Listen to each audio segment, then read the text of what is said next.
पश्चिम बंगाल में अपनी पैठ जमाने के बाद ममता बनर्जी यूपी चुनाव में भी अपनी धौंस जमाने में जुट गई है। लिहाजा इसी को लेकर दीदी ने टीएमसी के विस्तार करने की कवायद शुरू कर दी है और इसी कड़ी में कांग्रेस के दो कद्दावर नेता राजेश पति त्रिपाठी और ललितेश पति त्रिपाठी टीएमसी के खेमे में शामिल हो गए हैं। कुछ दिन पहले ही दोनों बाप बेटों ने कांग्रेस पार्टी से इस्तीफा दिया था, जिसके बाद से ही दोनों नेताओं के अगले कदम पर सबकी निगाहें टिकी थी। सियासी गलियारों में तो खबर ये भी थी कि बाप बेटे एसपी का दामन थाम सकते हैं, लेकिन दोनों नेताओं ने टीएमसी का दामन थामकर सबको चौंका दिया। वहीं सिलीगुड़ी में दोनों नेताओं के टीएमसी खेमे में शामिल होने के दौरान सीएम ममता बनर्जी और पार्टी नेता अभिषेक बनर्जी भी मौजूद रहे।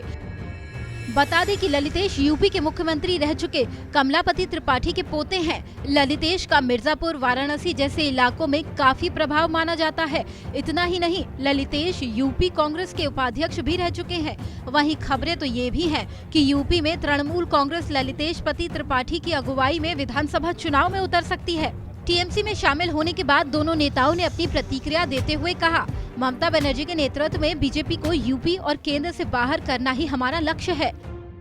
वहीं दोनों ही नेताओं के टीएमसी में शामिल होने पर ममता बनर्जी ने कहा, यूपी के नेताओं का शामिल होना इस बात की गवाही देता है कि हम अब एक अखिल भारतीय पार्टी हैं, जो कि भाजपा को कड़ी टक्कर दे सकती है। हम यूपी में काम करेंगे तो यूपी के लोगों को लेकर ही करेंगे। हम लोगों के साथ साथ रहेंगे। अखिलेश यादव मेरे छोटे भाई की तरह है, हम उनके खिलाफ कोई काम नहीं करेंगे। यूपी में अगले साल होने वाले विधानसभा चुनाव को लेकर ममता बनर्जी काफी एक्टिव दिखाई दे रही हैं।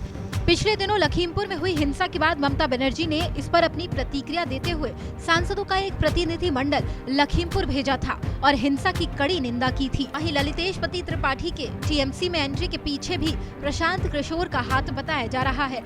अब देखना ये होगा कि दोनों नेताओं के टीएमसी में शामिल होने के बाद यूपी चुनाव में पार्टी उन्हें क्या जिम्मेदारी सौंपती है।